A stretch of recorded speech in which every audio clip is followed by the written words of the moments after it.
اللهم إنك ترى ما نزل بنا في غزة من الأحوال يا ذا الجلال والعزة، يا ذا الجبروت والعزة.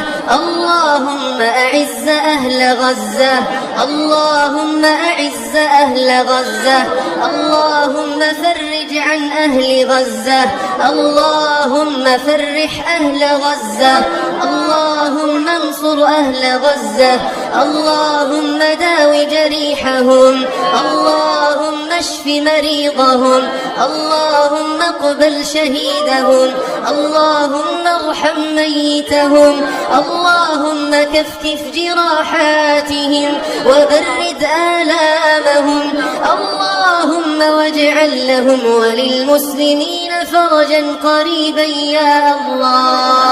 اللهم فرج عنا وعن المسلمين في كل مكان. اللهم انصر الإسلام وأعز المسلمين واخذل الشرك والمشركين ودمر أعداء الدين يا رب العالمين. سبحانك سبحانك ترى الظالمين فتمهلهم حتى يظنوا أنك تهملهم، وتبتلي الصالحين في الدنيا حتى يستيئسوا، فإن استيئسوا أتيتهم بنصرهم. اللهم إنك تعلم أن جراحات المسلمين كثيرة وآلامهم كثيرة في كل مكان وفي كل زمان.